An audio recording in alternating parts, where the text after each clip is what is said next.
बंदी छोड़ सतगुरु रामपाल जी परमेश्वर जी की जय हो। सत्साई भाई और बहनों, दया परमपिता परमेश्वर सारी सृष्टि के रचनहार कुल मालिक सतगुरु रामपाल जी भगवान की, जिनके विशेष आशीर्वाद से, जिनकी विशेष दया दृष्टि से, कृपा दृष्टि से आप और हम सभी साध संगति से जुड़े हुए सत्सेवक भाई बहन, उन्हीं के कर कमलों द्वारा सरलार्थ की गई यथार्थ भक्ति बोध के ऊपर वीडियो बनाकर भक्ति मार्ग के गूढ़ रहस्यों को समझ रहे हैं और अपनी सुरती, अपनी निरति, अपनी श्रद्धा और अपने विश्वास को अपने गुरुदेव भगवान के चरण कमल में दृढ़ बना रहे हैं। भाई और बहनों, इस कलयुग की पिछली पीढ़ी में ये साध संगति का मिलना गुरुदेव भगवान की विशेष वीवीआईपी रजा के बिना संभव नहीं होता है। सतगुरु की शरण में लाखों करोड़ों आत्मा आएंगी, पूरा विश्व आएगा, लेकिन साध संगति केवल उन्हीं आत्माओं को नसीब होगी जिन आत्माओं को परमेश्वर जी ने सतलोक के लिए ट्रेंड करना होगा, तैयार करना होगा। तो जैसे वर्तमान में हमारे गुरुदेव भगवान का इस काल लोक में जबरदस्त विरोध चल रहा है, जिस प्रकार इस काल लोक में कुछ एक आत्माओं को छोड़कर ज्यादातर आत्माओं को परमेश्वर रामपाल जी का नाम सुनना भी पसंद नहीं है, ठीक इसी प्रकार जितनी आत्माएं वर्तमान में परमेश्वर रामपाल जी की शरण में आ चुकी हैं, उनमें से ज्यादातर आत्माओं को साध संगति का नाम सुनना भी पसंद नहीं है, कारण उनके कमजोर भक्ति संस्कार। लेकिन आप और हमारे ऊपर गुरुदेव भगवान ने दया करने में किसी भी प्रकार की कोई भी कसर नहीं छोड़ी है और अब आप और हमारी जिम्मेदारी बनती है कि हम भी गुरुदेव भगवान की इस रजा का भरपूर फायदा उठाएं। तो भाई और बहनों, विशेष रजा है सतगुरु रामपाल जी परमेश्वर जी की साध संगति से जुड़े हुए भाई बहनों के ऊपर, और गुरुदेव भगवान की यह रजा इसी प्रकार से हमारे ऊपर बनी रहे, यही हमारी अंतिम इच्छा है। तो अब हम आगे बढ़ेंगे असुर निकंदन रमेणी के सरलार्थ के ऊपर, और आज का जो वीडियो है ये असुर निकंदन रमेणी के सरलार्थ का लास्ट वीडियो है। आज परमेश्वर जी के आशीर्वाद से असुर निकंदन रमेणी का भी सरलार्थ कंप्लीट हो जाएगा। उसके बाद कल रात्रि 9 बजे हम संध्या आरती के सरलार्थ के ऊपर आगे बढ़ेंगे। तो आज के वीडियो में आगे बढ़े उससे पहले गुरुदेव भगवान से आशीर्वाद प्राप्त करेंगे। परमेश्वर हम सबको सद्बुद्धि बख्शे ताकि उन्हीं के कर कमलों द्वारा सरलार्थ किए गए इस गूढ़ ज्ञान को, इस भक्ति बोध के ज्ञान को हम आसानी से समझ सकें। बंदी छोड़ सतगुरु रामपाल जी परमेश्वर जी की जय हो। परमपिता परमात्मा सारी सृष्टि के रचनहार, कुल मालिक, असंख्य ब्रह्मांडों के स्वामी, जगत गुरु, तीनों लोकों में प्रवेश करके सबका भरण पोषण करने वाले राजाधीराज, आत्माधार, नाथों के नाथ, देवों के देव महादेव, सर्वेश्वर महेश्वर, मृत्युंजय, अजरो अमर, आदि अनादि सनातनी प्रभु, जगत पिता जगदीश्वर, श्री श्री 1008 की उपाधि के वास्तविक अधिकारी, अकाल मूर्त सौद स्वरूपी राम वासुदेव, सर्वगतम ब्रह्म, परम पूज्य, प्रथम पूज्य, परम संत, परम पुरुष, परम धनी, परम दयालु, सत्य कबीर, हक्का कबीर, अल्लाहु कबीर, अल्लाहु अकबर, बाखबर, अल्लाह ताला, जगत के तारणहार, जगत के मुक्तिदाता, जगत के जगन्नाथ, हारे के सहारे, हिंदुओं के राम, मुसलमानों के अल्लाह, सिखों के वाहिगुरु, ईसाइयों के मसीह, दया के सागर दया निधि, करुणा के सागर करुणा निधि, स्वयंभू परिभू, संकट मोचन, कष्ट हरण, मंगल करण, दुख भंजन, अविगत कबीर, निर्विकार निर्विषम परमात्मा, अलय अलेख सतगुरु, आदि अनादि सतगुरु, असली मर्यादा पुरुषोत्तम, असली राम, असली कृष्ण, असली घनश्याम, राजाओं के राजा, महाराजाओं के महाराजा, शहंशाहों के शहंशाह, सम्राटों के सम्राट, भगवानों के भगवान, अल्लाहों के अल्लाह, प्रभुओं के प्रभु, मसीहाओं के मसीह, सच्चे वाहिगुरु, बाबाओं के बाबा, पीरों के पीर, सेठों के सेठ, जगत सेठ, सावड़सा सेठ, सर्वगुण संपन्न, अनंत कोटि कलाओं के स्वामी, अनंत कोटि ब्रह्मांडों के नायक, योगियों में महायोगी, ध्यानियों में महाध्यानी, सिद्धों में परम सिद्ध, ज्ञानियों में तत्व ज्ञानी, ब्रह्म ज्ञानी, महाज्ञानी, परम ज्ञानी, सर्वश्रेष्ठ ज्ञानी, विज्ञानी, युवा कबीर, समरथ कबीर, असमवात, अमित ओझा, सच्चे रहनुमा, करीम अल्लाह, सुभान अल्लाह, दुनिया के अंतिम पैगंबर, 8 सितंबर 1951 से गांव धनाना, जिला सोनीपत, हरियाणा, भारतवर्ष की पावन भूमि पर प्रकट रियल कल की भगवान, रियल श्री नारायण साकार हरि श्री बाबा साहेब संत शिरोमणि सतगुरु रामपाल जी परमेश्वर जी के चरण कमल में अनंत कोटि दंडवत प्रणाम। परमेश्वर जी हम सबको सद्बुद्धि बख्शे और हम सबको परमेश्वर जी के कर कमलों द्वारा सरलार्थ किया गया यह सरलार्थ अच्छे से समझ में आए। तो भाइयों और बहनों, ये लास्ट वीडियो है असुर निकंदर नमैनी के ऊपर, और ये जो वाणी है एता गुप्ता रासा पढ़ेगा सो चढ़ेगा, यहाँ से हम शुरू करेंगे। तो परमेश्वर क्या कह रहे हैं? एता गुप्ता रासा पढ़ेगा सो चढ़ेगा।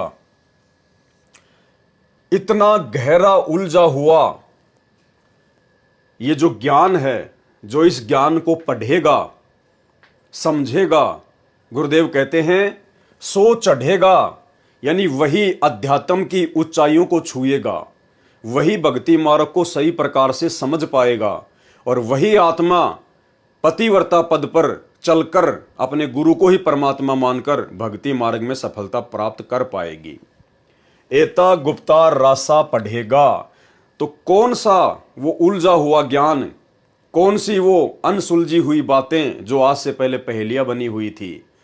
आज से पहले आप और हमने जितना भी सरलार्थ गुरुदेव भगवान के आशीर्वाद से नित्य नियम का और असुर निकंदन रमैनी का पढ़ा है, समझा है, गुरुदेव भगवान कहते हैं जो इसको समझ जाएगा कि आप लोगों को मनुष्य जन्म क्यों मिला है, आप लोगों का मुख्य मकसद क्या है, आपके गुरुदेव भगवान कौन हैं, आपने अपने गुरुदेव भगवान के चरणों में किस प्रकार से लगन लगानी है, आपने कितनी अटूट श्रद्धा अपने गुरुदेव के प्रति दिखानी है, यही तो सारी बातें गुरुदेव भगवान ने हमारे को नित्य नियम के सरलार्थ में बताई हैं, समझाई हैं।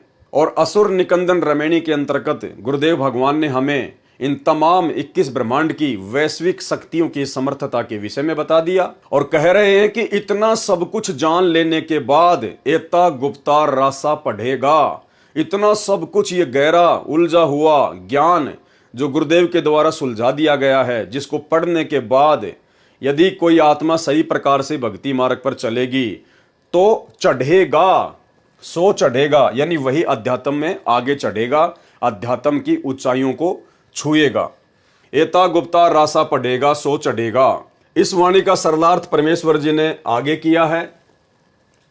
जो इतना गुप्ता रासा का मतलब गहरा उलझा हुआ ज्ञान, जिस ज्ञान को आज सतगुरुदेव भगवान ने, सतगुरु रामपाल जी परमेश्वर जी ने पहली कक्षा के बच्चों की पुस्तक जैसा बना दिया है। नौमन सूत उलझिया ऋषि रहे झकमार, और सतगुरु ऐसा सुलझा दे फिर उलझे न दूजी बार। जो इतना गुप्ता रासा अर्थात गहरा उलझा हुआ ज्ञान जो गुप्त है, जिसका आज से पहले किसी को भी ज्ञान नहीं था, किसी को भी पता नहीं था, जिस ज्ञान को वो सतगुरु स्वयं ही सतलोक से चलकर आकर समझाता है सृष्टि रचना के माध्यम से, कोई विश्वास करने को तैयार नहीं, कोई विश्वास करने को तैयार नहीं, क्योंकि आज से पहले किसी को भी तत्व ज्ञान नहीं था। ज्ञान तो था, आचार्य शंकराचार्य पंडित मुल्ला मौलवी इन्हीं शास्त्रों को पढ़कर लोगों को पढ़ाया करते थे, बताया करते थे, लेकिन वो खाली ज्ञान था, वो तत्व ज्ञान नहीं था, वो सार ज्ञान नहीं था, शास्त्रों का निष्कर्ष नहीं था। तो गुरुदेव भगवान कह रहे कि अब तुम्हें जो सब कुछ बता दिया गया है, सब कुछ ताश के पत्तों की तरह खोल दिया गया है, अब इसको पढ़कर जो विश्वास करेगा, विश्वास किस पर? अपने गुरुदेव पर और गुरुदेव की भक्ति पर। दुनियादारी पर विश्वास की बात नहीं हो रही यहां पर, अपने गुरुदेव पर और गुरुदेव की भक्ति पर, कि हमें जो गुरुदेव भगवान वर्तमान में मिले हैं परम पूज्य सतगुरु रामपाल जी परमेश्वर जी के रूप में, इनसे बढ़कर सकल सृष्टि में अन्य कोई समर्थ शक्ति नहीं है। और जो ज्ञान सतगुरुदेव भगवान ने हमें दे दिया है, उससे बढ़कर अन्य कोई ज्ञान पूरी सृष्टि में नहीं है, अन्य कोई भी मोक्ष का ज्ञान नहीं है। तो कहते हैं इस पर जो विश्वास कर लेगा वो आगे बढ़ेगा। जो इतना गुप्ता रासा गहरा उलझा हुआ ज्ञान जो गुप्त है, कोई विश्वास करने को तैयार नहीं है, परंतु जो इसको पढ़ेगा अर्थात समझेगा, वह चढ़ेगा अर्थात अध्यात्म की ऊंचाइयों को छुएगा। क्योंकि जो पढ़ेगा और गुरुदेव की दया हुई तो वो समझ जाएगा, और समझेगा तो फिर समझने के बाद तो आगे बढ़ेगा, पीछे मुड़ने का तो काम है ही नहीं। फिर वो अध्यात्म की ऊंचाइयों को छुएगा, ज्ञान ग्रहण करके अपने जीवन का कल्याण कराएगा। और भाई और बहनों, सतगुरु रामपाल जी परमेश्वर जी के इस अथाह समुद्र से भी गहरे गूढ़ तत्व ज्ञान को समझने की जो दया वर्तमान में साध संगत वाले भाई बहनों पर हुई है, उसके लिए गुरुदेव भगवान का जितना धन्यवाद किया जाए उतना कम है। आप ये ना समझना कि इस ज्ञान को इसी प्रकार जैसे गुरुदेव के आशीर्वाद से आप और हम साध संगति से जुड़े हुए भाई बहन समझ रहे हैं, अन्य हमारे गुरु भाई बहन जो अभी भी सतलोक आश्रमों से जुड़े हुए हैं वो भी समझ रहे होंगे। नहीं, कुछ एक आत्माएं होंगी जिन पर गुरुदेव भगवान की रजा हो सकती है। अन्यथा भाई और बहनों, ये ज्ञान जो आप और हमारी बुद्धि में परमात्मा ने डाल दिया, ये ज्ञान उन आत्माओं के आसपास भी नहीं है।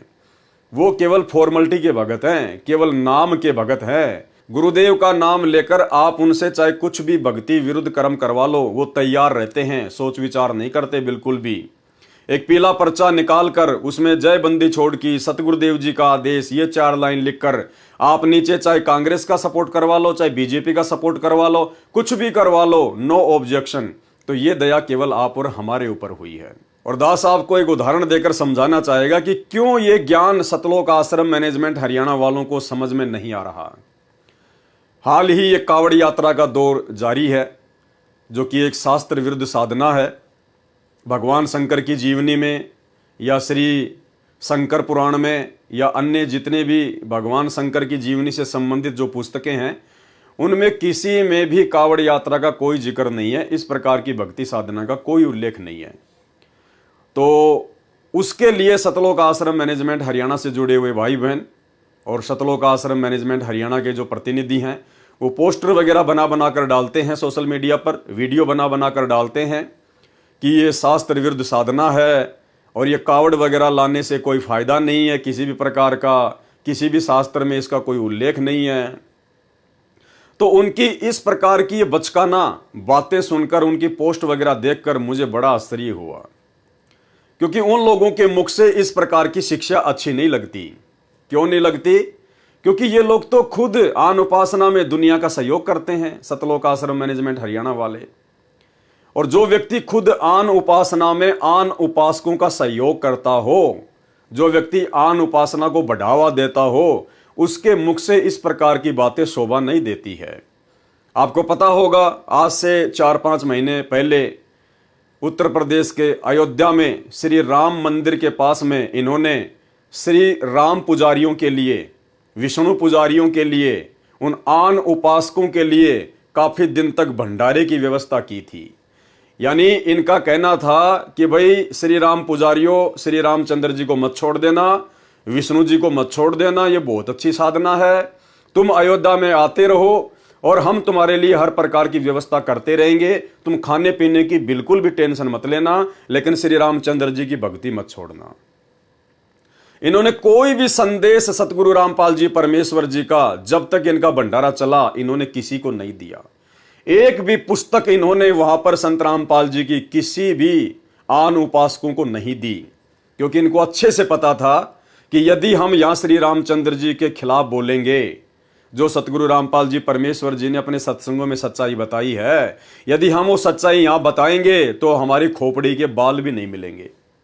इन्होंने कोई पुस्तक नहीं बांटी, ना संगत को अयोध्या में बुलाया पुस्तक सेवा के लिए, और उल्टा इन्होंने एक पीला पर्चा निकालकर संगत में आदेश जारी कर दिया कि अयोध्या भंडारे में केवल वही भगत आए जिनकी सेवा लगी है, आम संगत अयोध्या में ना आए।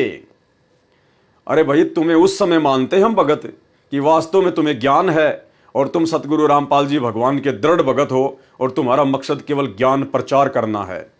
जब तुम उन श्री राम उपासकों को जो वहां पर भंडारा कर रहे थे, उनको तुम बताते, समझाते कि भाई तू क्यों इतनी दूर से चलकर फालतू में अपने पैर तोड़ के आया है, क्यों अपना समय और पैसा बर्बाद करके आया है।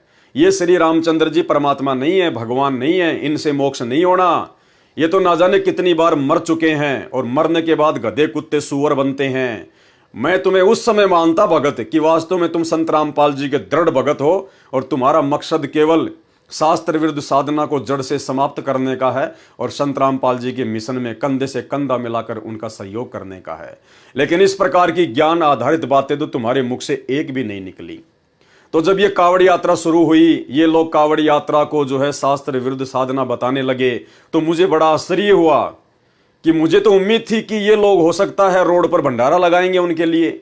जिस प्रकार इन्होंने श्री राम जन्मभूमि अयोध्या में आने वाले आन उपासकों के लिए भंडारा लगाया था, तो मुझे तो उम्मीद थी कि ये लोग भंडारा लगाएंगे हरिद्वार में श्री शंकर जी के भक्तों के लिए। लेकिन पता नहीं इन लोगों की क्या मजबूरी रही जिसके चलते ये लोग भंडारा नहीं लगा पाए। तो भाई, जो सतलोक आश्रम मैनेजमेंट हरियाणा अपने गुरुदेव भगवान के वचनों के विरुद्ध, अपने गुरुदेव भगवान के मिशन के विरुद्ध, उनके सत्संगों के विरुद्ध जो आन उपासकों की आन उपासना में सहयोग करता है, उसके मुख से इस प्रकार की बातें अच्छी नहीं लगती हैं। तो भाई और बहनों, ये कहां से ये गूढ़ बातें जिनका जिक्र गुरुदेव ने इस यथार्थ भक्ति बोध के सरलार्थ में करके दे दिया है, ये कहां से जानेंगे, ये कहां से पहचानेंगे? क्योंकि अभी तक तो ये वैश्विक शक्तियों को ही महत्व दे रहे हैं। गुरुदेव ने तो पूरे यथार्थ भक्ति बोध के सरलार्थ में, जिसमें श्री ब्रह्मा जी की वाणियां हैं, श्री शंकर जी की वाणियां हैं, श्री विष्णु जी की वाणियां हैं, परमेश्वर ने फिर निष्कर्ष दे दिया लास्ट में कि इनकी केवल फोकट महिमा करनी है, इनके बस में कुछ भी नहीं था करना और धरना। ये करने और धरने वाला तो कबीर परमात्मा है, तुम्हारा सतगुरु है। लेकिन इसके बावजूद ये सतलोक आश्रम मैनेजमेंट हरियाणा वाले उन्हीं आन उपासकों का सहयोग करते हैं।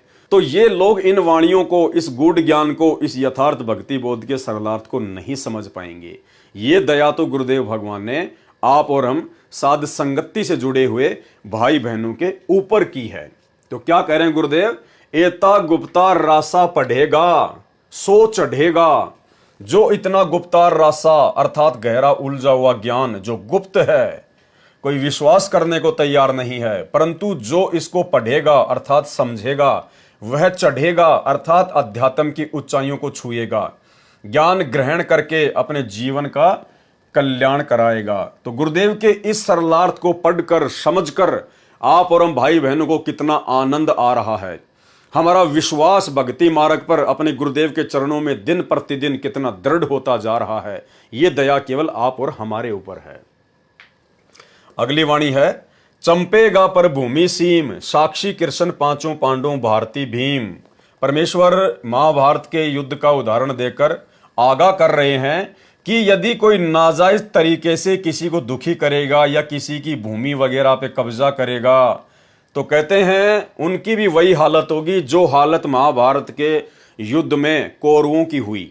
और पांडव इसके साक्षी हैं, क्योंकि कौरवों ने जबरदस्ती छलबल करके जुए में उनको हराकर और उनकी भूमि पर यानी उनके हक के राज्य पर उन्होंने जबरदस्ती कब्जा किया था, जिसका क्या नतीजा हुआ? चंपेगा यानी हड़पेगा, जबरदस्ती यदि कोई कब्जा करेगा। चंपेगा पर भूमि सीम, पर यानी दूसरे की, भूमि यानी जमीन, सीम यानी जैसे गांव के आसपास की जो जमीन होती है, जैसे कोई गांव है और उस गांव की जमीन मान लीजिए 1000 बीघा है, तो जहां तक उस गांव की जमीन है उसको सीम भी बोलते हैं, उसको जो है काकड़ भी बोलते हैं। यानी जहां पर गांव की जमीन का लास्ट जो स्थान होता है उसको कहते हैं सीम। चंपेगा पर भूमि सीम, साक्षी कृष्ण पांचों पांडव भारती भीम। परमात्मा कहते हैं इस बात के साक्षी पांचों पांडव हैं। इस वाणी में सतर्क किया है कि यदि कोई व्यक्ति या राजा पर भूमि सीम चंपेगा अर्थात किसी दूसरे की जमीन तथा सीमा को चंपेगा अर्थात कब्जा करेगा, उसकी वही दशा होगी जो कौरवों की हुई। इसके साक्षी अर्थात गवाह पांचों पांडव हैं। उनमें भीम भारती लड़ाकू योद्धा है, अर्थात महाभारत की कथा इसी बात की जीवित तस्वीर है।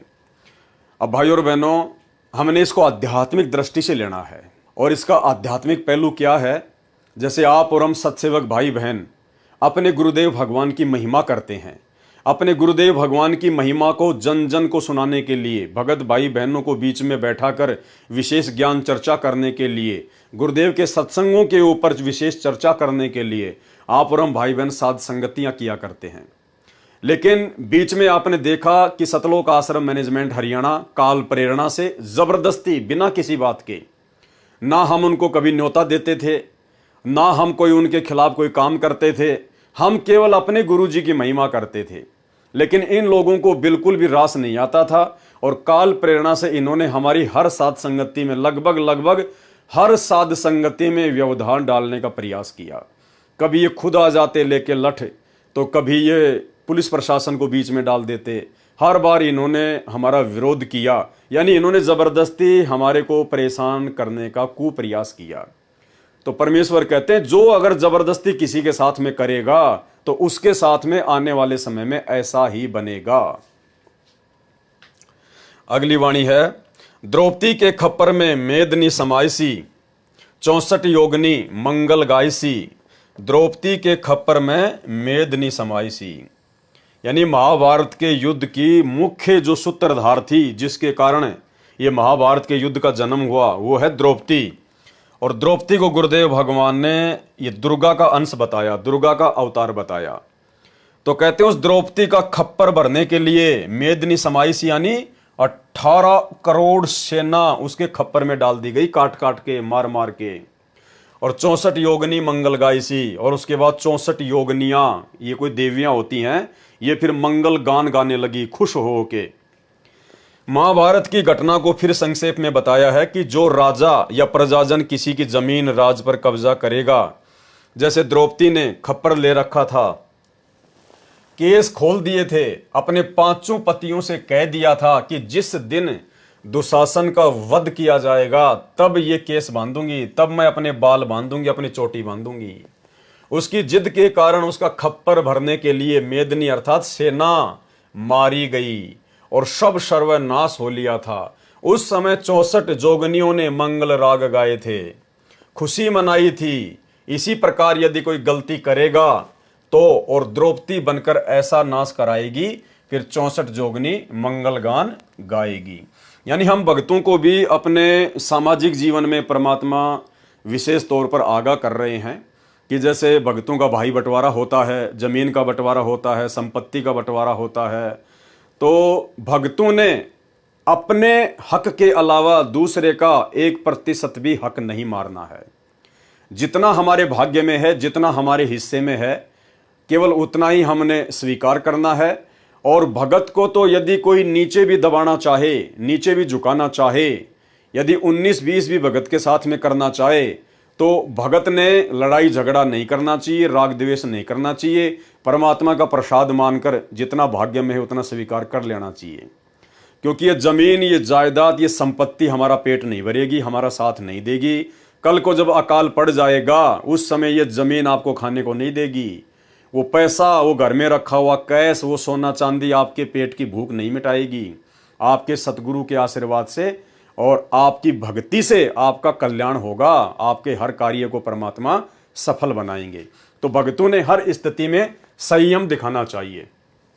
वाणी, वज्रबाण का ताला राक्षस सिर ठोकसी। परमात्मा कहते हैं वज्रबाण का ताला, वज्रबाण यानी तत्व ज्ञान रूपी अस्त्र शस्त्र, और राक्षस सिर ठोकसी, राक्षस यहां पर अभिप्राय है अज्ञान। यानी जो भगत होगा, सतगुरु का शिष्य होगा, वो व्यर्थ के लड़ाई झगड़ों में नहीं पड़ता। वो किसी भी चीज का समाधान वो कैसे निकालेगा? अपने सतगुरुदेव भगवान के द्वारा दिया गया जो तत्व ज्ञान है वो भगत का वज्रबाण है, वो भगत के अस्त्र और शस्त्र हैं, जिनका प्रयोग करते हुए राक्षस सिर ठोकसी, यानी अज्ञान के ऊपर जो है प्रहार किया जाएगा, यानी ज्ञान आधार से निर्णय लिया जाएगा। वज्रबाण का ताला राक्षस सिर ठोकसी, और दक्खन के दल उत्तर को झोंकसी। और जब हम सतगुरु की भक्ति करेंगे तो सतगुरु क्या करेगा? ज्ञान देकर हमारे मजबूत संस्कार बनाएगा। यानी हमारे जो दबे हुए जो संस्कार हैं, परमात्मा उनको ऊपर उठाएगा। दक्खन के दल का मतलब होता है नीचे दबे हुए हमारे संस्कार।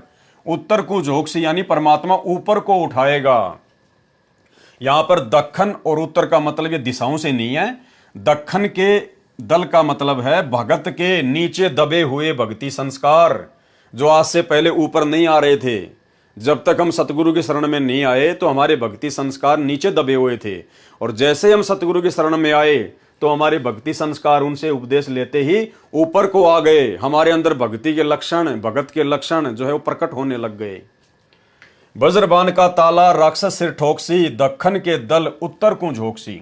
सरलार्थ, वज्रबाण अर्थात सत्य ज्ञान रूपी शस्त्र का ताल यानी प्रहार राक्षस रूपी अज्ञान के सिर पर ठोकसी अर्थात मारेगा। सतगुरु क्या करेगा? सतगुरु दक्षिण अर्थात नीचे दबे हुए शुभ संस्कार, उत्तर यानी उत्तर को झोंकसी अर्थात ऊपर की ओर उठाए जाएंगे। भावार्थ है कि शुभ संस्कार ज्ञान द्वारा प्रेरित करके उभारेगा। कौन उभारेगा? सतगुरु उभारेगा। वाणी, दिल्ली मंडल राज त्रिकुट को साधसी, यह लीला प्रमाण जो सतगुरु को आराधसी। अर्थ क्या किया है गुरुदेव ने? दिल्ली मंडल में जन्मा सतगुरु। अब देखो वाणी में तो कहीं भी जन्म शब्द नहीं है, लेकिन आपको पता है कि परमेश्वर अपने आप को छुपाएंगे, क्योंकि परमेश्वर बहुत सारी भूमिकाएं निभा रहे हैं। साहिब से सतगुरु भये, सतगुरु से भये संत, धर धर वेख विशाल अंग, खेल आदि और अंत। तुम साहिब तुम संत हो, तुम सतगुरु तुम हंस, गरीबदास तेरे रूप बिना और न दूजा अंश। अर्थात गुरुदेव भगवान वर्तमान में स्वयं के विषय में ये नहीं कहेंगे कि भाई मैं स्वयंभू हूं या मैं जो है प्रकट हुआ हूं। ये आप और हमें भली बात ही पता चल चुका है। दिल्ली मंडल राज त्रिकुट को साधसी, दिल्ली मंडल में जन्मा सतगुरु क्या करेगा? त्रिकुटी की साधना का राज अर्थात रहस्य बताएगा। कौन बता सकता है त्रिकुटी की साधना का राज और रहस्य? स्वयं वो बता सकता है जो कबीर होगा, जो स्वयं समर्थ होगा, सतलोक का बादशाह होगा। यह लीला प्रमाण जो सतगुरु को आराधसी, यह लीला तो प्रमाण है अर्थात सबूत है, परंतु वही समझ सकेगा जो सतगुरु को आराधसी अर्थात सतगुरु के बताई भक्ति मंत्रों से साधना करेगा। कौन सी लीला, कौन से सबूत? यही जो गुरुदेव अपने आप को छुपा रहे हैं कि मेरा तो जन्म हुआ है, मेरा तो जन्म हुआ है। कहते हैं इस लीला को कि सतगुरु प्रकट होता है या सतगुरु जन्म लेता है, इस लीला को वही समझ पाएगा जो सतगुरु की सही प्रकार से भक्ति करेगा, सतगुरु के बताए भक्ति मंत्रों से साधना करेगा। वाणी, कजली बलकू ज्यों गोफन के गिलोल हैं, राक्षस का रासा भंग खाली चहुंडोल हैं। क्या अनुवाद किया गुरुदेव ने? सरलार्थ, यह वाणी उपमालंकार है। समझाया है कि जैसे कजली अर्थात कदली केले बनकर, कुंजर यानी हाथी मस्ती में आकर केलों के पेड़ों को खाते हैं और उन्हीं पर लेटते हैं, उनको तोड़ते हैं, और जब उनको राजा के नौकर पकड़कर बंदी बनाकर रखते हैं तब वह सिर धुनता है, रोता है। वह मस्ती अब कहाँ? ऐसे ही मानव शरीर को प्राप्त प्राणी पूर्व जन्म के पुण्यों से प्राप्त सुविधाओं को मस्ती से भोगता है। भक्ति करने को कहते हैं तो कानों पर टाल देता है, यम के दूत पकड़कर ले जाएंगे तब रोता है। यानी परमात्मा ने ये उदाहरण दिया है, कजली बलकू ज्यों गोफन के गिलोल हैं। जिस प्रकार हाथी मस्ती में केलों के पेड़ों के ऊपर मस्ती करता है, लौटता है, खाता है, ऐश करता है, और जब राजा के नौकर आकर उसको पकड़ते हैं, उसको जो है जेल में डाल देते हैं, उसके बाद फिर वो भूख प्यास से तड़पता है, बिलबिलाता है, फिर उसको याद आता है, फिर वो सिर धुनता है। तो इसी प्रकार गुरुदेव भगवान आप और हमें समझा रहे हैं कि ठीक इसी प्रकार ये मनुष्य जन्म प्राप्त करके केवल इन सांसारिक विषय वासनाओं में डूबने और मरने के लिए नहीं मिला है, परमात्मा प्राप्ति के लिए मिला है। इसलिए हम उस हाथी की तरह गलती ना करें और परमात्मा प्राप्ति के मार्ग में आगे बढ़ें। राक्षस का रासा भंग खाली चौंडोल हैं। और दूसरा उदाहरण क्या दिया गुरुदेव ने? गोफन कहते हैं एक पतली रस्सी से बनाई गई चिड़िया आदि पक्षियों को बाजरे ज्वार की फसल को खाने से बचाने के लिए काम में लाई जाती है। उसके अंदर मिट्टी का बनाया लड्डू जैसा गोला रखा जाता है और उसकी लंबी रस्सी के दोनों सिरों को पकड़कर घुमाकर एक सिरा छोड़ दिया जाता है। उस समय उससे आवाज भी होती है तथा गोला भी दूर तक जाकर गिरता है, पक्षी फसल से उड़ जाता है। भावार्थ है कि आपका मानव जीवन रूपी फसल को विषय विकार खा रहे हैं, आपकी गोफन नाम रूपी गोले बिना खाली हैं, आपका जीवन नष्ट हो रहा है। दूसरा उदाहरण गिलोल का दिया है, उसका भी यही मकसद होता है। यानी परमेश्वर जी हमें समझाना चाहते हैं श्वासों की कीमत, इस मानव जन्म की कीमत। और एक सत्संग में गुरुदेव भगवान ने हमें छोटी सी कथा के माध्यम से एक बात बताई, श्वासों की कीमत को समझाया कि कहीं ऐसा ना हो कि बाद में फिर हमारे को पछताना पड़े। एक समय एक किसान था, वो खेत में इसी प्रकार से अपनी बाजरे की रखवाली के लिए, अपनी फसल की रखवाली के लिए जाता था, और पास में ही एक जो है वो नदी बहा करती थी, उसमें पानी था, और वहाँ से वो कुछ जो है पत्थर उठा के ले आया, गोल गोल गोल गोल। उसने देखा कि बहुत अच्छे पत्थर हैं, और इन पत्थरों से मैं जो है वो गिलोल में डाल के और मैं ये चिड़ियाँ वगैरह जो है मेरी फसल से दूर भगाऊंगा मैं। तो उसने वही किया। वो छोटे छोटे वो पत्थर थे, गोल गोल बड़े अच्छे, उसको पता नहीं था ये क्या है। वो वहाँ से उठा के 150 ले आया और अपने खेत में आ गया।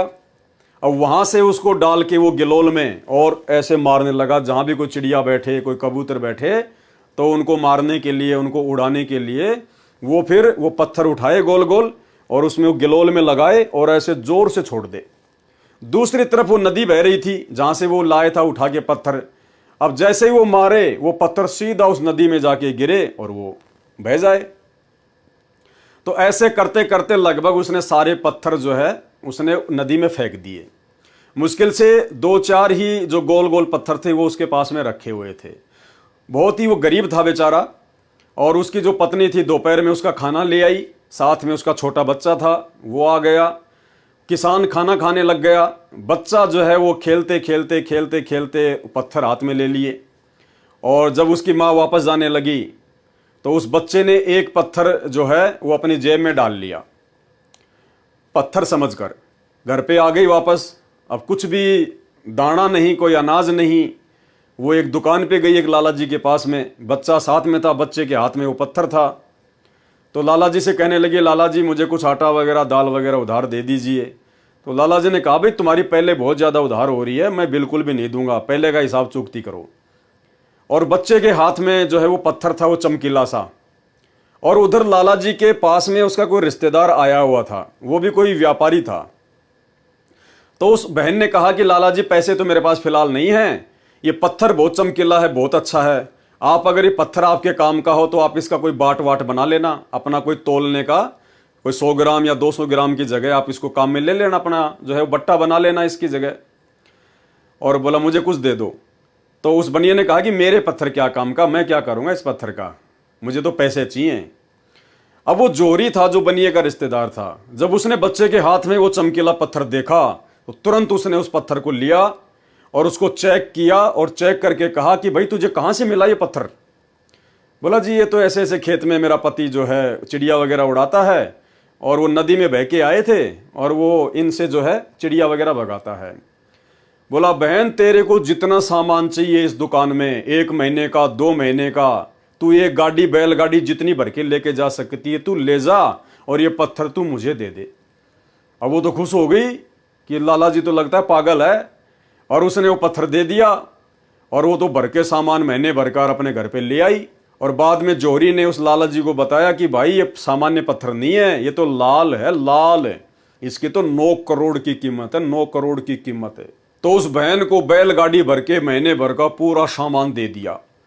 और उस लाला जी के रिश्तेदार ने कहा कि बहन ये तुझे कहाँ से मिला, ये तो बहुत कीमती पत्थर है, ये इसकी तो करोड़ों में कीमत है, करोड़ों में कीमत है, तेरे को और भी चाहिए तो तू ले जाना यहां से।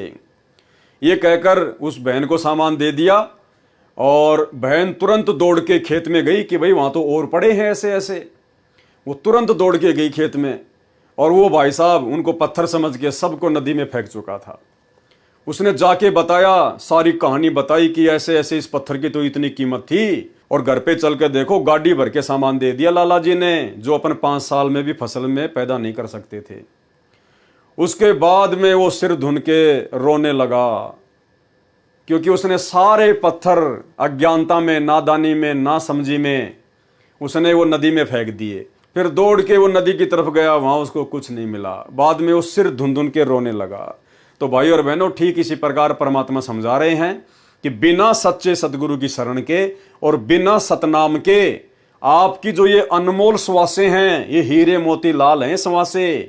एक एक श्वास की कीमत हमें गुरुदेव भगवान ने अच्छे से समझाई हुई है कि बिना तत्वदर्शी संत की शरण के और बिना सच्चे नाम के जाप के जितने भी मनुष्य पृथ्वी पर हैं उनकी श्वासें उस चमकीले पत्थर की तरह, उस लाल की तरह ये बर्बाद होती जा रही हैं। तो आप और हम भाई बहनों का कितना बड़ा सौभाग्य है, हमें तो पता भी नहीं था इन बातों का, क्या भक्ति है, क्या सतनाम है, क्या सतलोक है, क्या मोक्ष होता है, क्या सतगुरु होता है। और सतगुरु ने स्वयं ही आकर हमें अपनी जानकारी दी, अपना हाथ पकड़ाया, हमें अपनी शरण में लिया। तो भाई और बहनों, आप और हम कितनी बड़ी किस्मत के धनी हैं, ये गुरुदेव भगवान अक्सर अपने सत्संगों में जिक्र करते रहते हैं। तो हमने गुरुदेव भगवान की रजा को इसी प्रकार से बनाकर रखना है। तो इन वाणियों में परमात्मा ने विशेषकर यही समझाने का प्रयास किया है कि अब तुम्हें उन श्वासों की कीमत को समझा दिया गया है। अब तुमने भक्ति में गफलत नहीं करनी है, मंत्र जाप करने में गफलत नहीं करनी है, मर्यादा तोड़ के अपने गुरुजी को नाराज नहीं करना है। फिर कहा है कि खाली चहडोल, चहडोल कहते हैं हाथी के ऊपर रख के खोके जैसी अलमारी को, यानी पहले राजा महाराजा जो हाथी के ऊपर एक वो अंबारी बना के चलते थे ना, उसको कहते हैं चहडोल।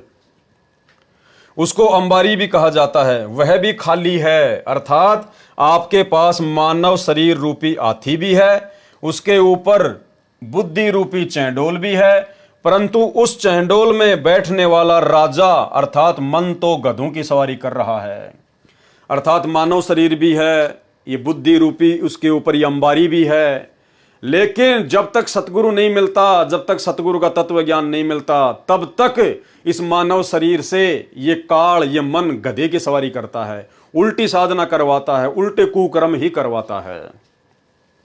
भावार्थ है कि तत्व ज्ञान के अभाव से मानव भक्ति रूपी हाथी को छोड़कर संसार की अस्थायी महिमा प्राप्त करने में लगा रहता है। यानी काल प्रेरणा से 2 के 4 बनाने में, एक प्लॉट ले लिया दूसरा ले लूं, वो बिल्डिंग बना ली, एक बिल्डिंग और ले लूं, कार ले लूं, कोठी ले लूं, यानी अनावश्यक वस्तुओं के संग्रह में इंसान अपना जन्म बर्बाद कर देता है। उसके हाथी का चैंडोल खाली पड़ा है, अर्थात भक्ति बिना मनुष्य का वास्तविक कार्य अधूरा तथा व्यर्थ है। और आप और हमारा वो कार्य परमेश्वर जी ने सफल बना दिया, ये सत भक्ति देकर, अपनी शरण में लेकर, अनमोल ज्ञान देकर। तो ऐसे गुरुदेव भगवान का जितना धन्यवाद किया जाए उतना ही थोड़ा है। वाणी नी कलंक अंश लीला कालंद्र कुमार सी, अर्ध लाख वर्ष बाकी दाने और दूतों को श्रृंगार सी। ये श्री विष्णु जी का जो अवतार आएगा, 10वां अवतार नी कलंक नाम से कलयुग के अंत में, उसके विषय में परमात्मा बता रहे हैं। कलयुग के अंत में मानव भक्तिहीन, चरित्रहीन तथा कृतघ्नी हो जाएगा कि नी कलंक यानी कल की अवतार रूप में विष्णु जी का अंश आएगा। वह कालंदर नाम के दुखदाई राक्षस को मारेगा, फिर 50,000 वर्ष तक बाकी राक्षसों को तथा दूतों निंदकों को मारेगा। नी कलंक अंश लीला कालंदर कुमारसी, अर्ध लाख वर्ष बाकी, अर्ध लाख यानी 50,000 वर्ष तक वो दूसरे दूतों को, जो कि लोगों को जो परेशान करेंगे, जो लोगों को दुख देंगे, जो भक्ति नहीं करने देंगे, कहते हैं फिर वो उनको मारेगा। वह कालंदर नामक दुखदाई राक्षस को मारेगा, फिर 50,000 वर्ष तक बाकी राक्षसों को तथा दूतों निंदकों को मारेगा। वाणी कलयुग की आदि में चाणोर कंस मारे थे, कलयुग की आदि में चाणोर कंस मारे थे और त्रेता की आदि में हिरणाकुश पछारे थे। सरलार्थ श्री विष्णु जी की स्तुति करके पुनः महिमा दोहराई है कि आप जी ने द्वापर युग के अंत में जब कलयुग का प्रभाव हो गया था, उस समय मथुरा के राजा कंस को मारा था तथा कंस के राज्य का पहलवान जो मथुरा केसरी था, चमार जाति में जन्मा था, ये श्री कृष्ण रूप में मारे थे। यानी श्री विष्णु जी ने श्री कृष्ण के रूप में मारे थे। लेकिन सच्चाई तो आप और हमें इस तत्व ज्ञान से गुरुदेव ने बताई है कि वो शक्ति प्रदान करने वाले सतगुरु ही थे। कौन थे? सतगुरु। सतयुग के अंत में त्रेता युग का प्रभाव होने लगा था, उस समय हिरणाकुश को नरसिंह रूप धारण करके मारा था। यानी महिमा श्री विष्णु जी की जा रही है, लेकिन असल में वो सारे काम करने वाले कौन थे? गुरुदेव भगवान। नरसिंह रूप धरे गुरु राया और हिरणाकुश को मारण धाया। वाणी बलि की विलास यज्ञ सुरपति पुकारे थे, वामन स्वरूप धर कीनी सुरपति पुकार बलि वह निस्तारे थे। यानी राजा बलि ने इंद्र की गद्दी प्राप्त करने के लिए जो यज्ञ किए थे, और फिर देवताओं का राजा इंद्र परेशान हो गया था। फिर वो विष्णु जी के पास गया कि भगवान कोई समाधान निकालो, आपने मुझे राज दिया था। और राजा बलि ने तो 99 यज्ञ पूरी कर ली है, 100वीं यज्ञ वो करने बैठ गया। तो विष्णु जी ने कहा कि ठीक है, मैं कोई समाधान निकालता हूँ। तो विष्णु जी के पास में समाधान नहीं था, उसने परमात्मा से अर्ज की। तो परमेश्वर कबीर जी अर्थात सतगुरु रामपाल जी भगवान ने बोने व्यक्ति का, बोने ब्राह्मण का रूप धारण करके किस प्रकार से राजा बलि को समझाया और इंद्र के राज को यथावत रखा। ये कहानी परमात्मा ने हमें असुर निकंदन रमणी के सरलार्थ में पहले पूरी लिख कर दी है। हमने उसको पिछले वीडियो में अच्छे से समझा है, तो यहाँ परमात्मा उसका ज़्यादा जिक्र नहीं कर रहे।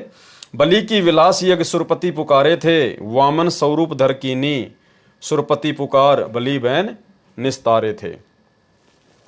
सरलार्थ, इसमें श्री विष्णु जी की महिमा का गुणगान है। बलि राजा की यज्ञ वाला प्रकरण है, जो वाणी संख्या 66 का सरलार्थ पढ़ें, अर्थात हम लोग पहले इसको पूरी कहानी को पढ़ चुके हैं। वाणी, कलयुग की आदि में 12 सदी की अंत है, दूल्हे दयाल देव जानत कोई संत भेव योई वाला कंत है।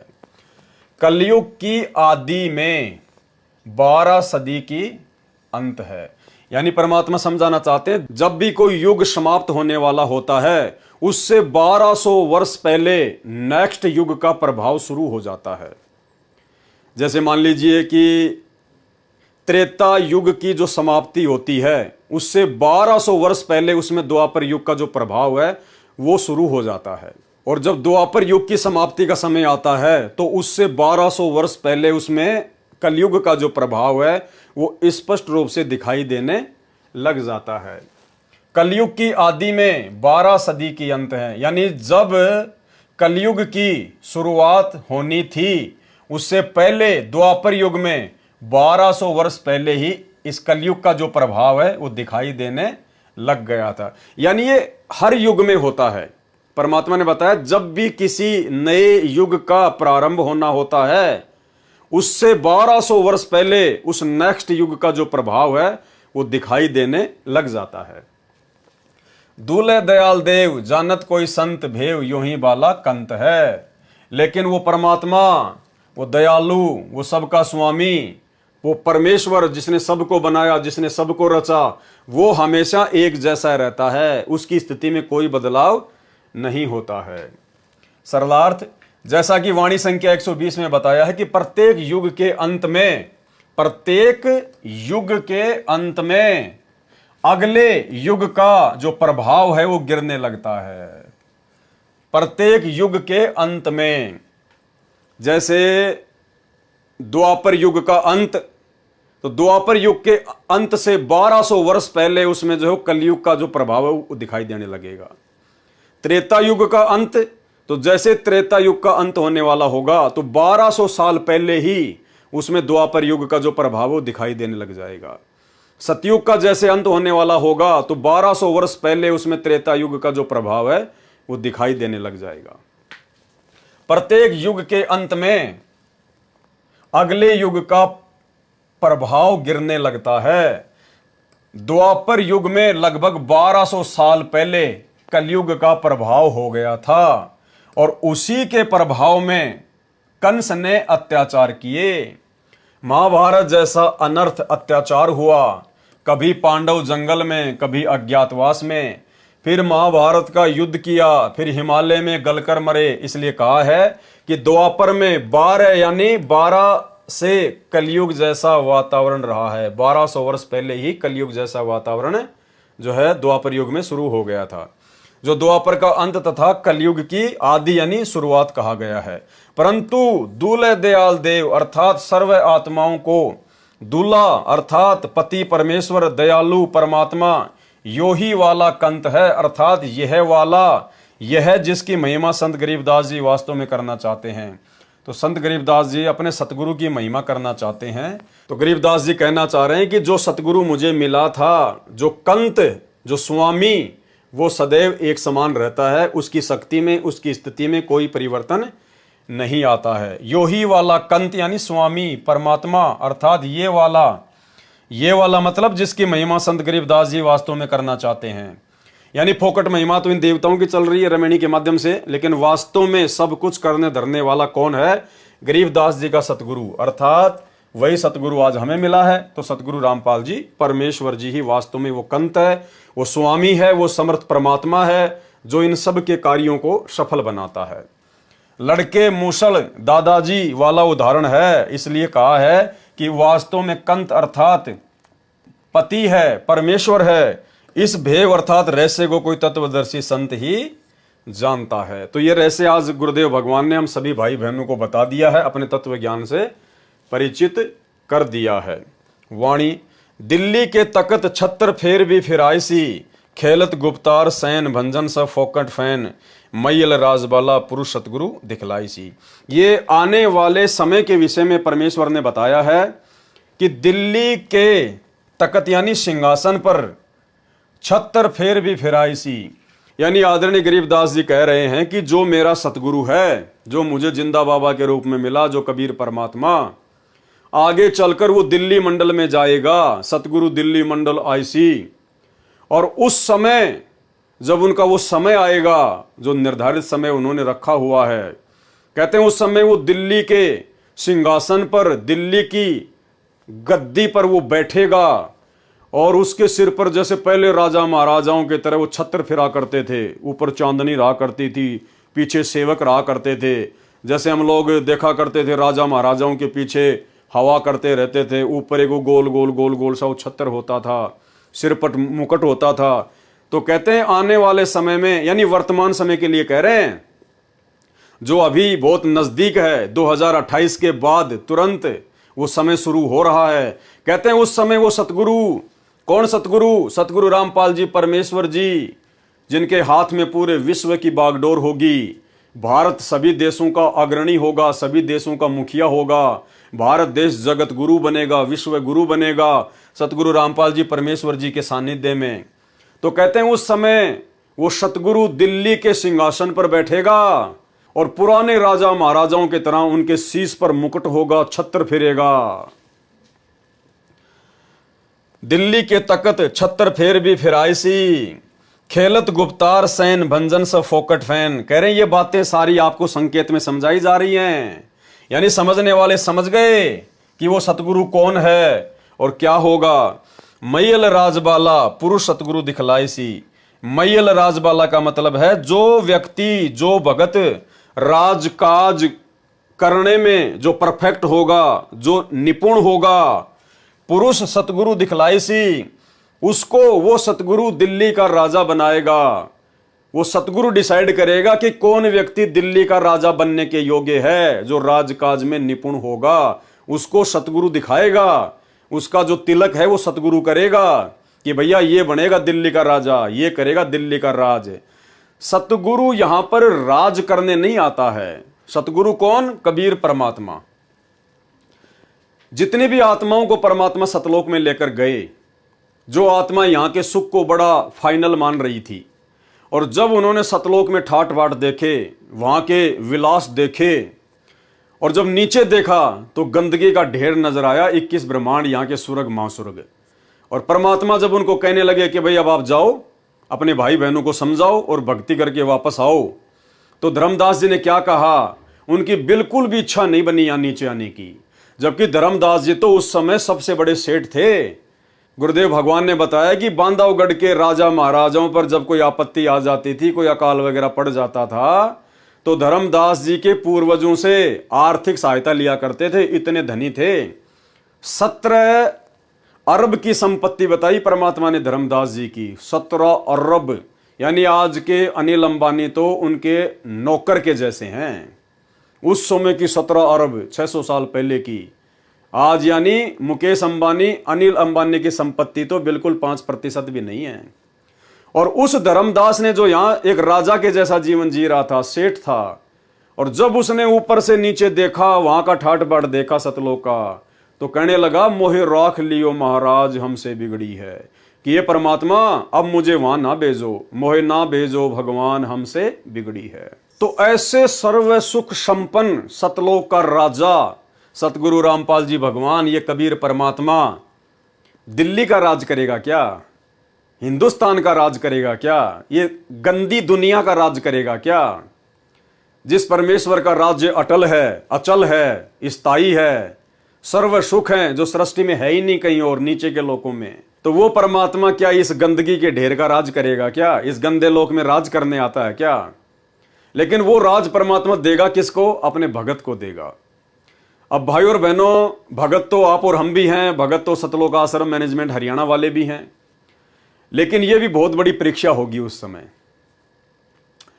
यदि किसी भी आत्मा के अंदर वो दिल्ली का राज्य प्राप्त करने की जरा भी लालसा होगी, वो व्यक्ति इसी गंदे लोक में दोबारा से मनुष्य जन्म प्राप्त करेगा।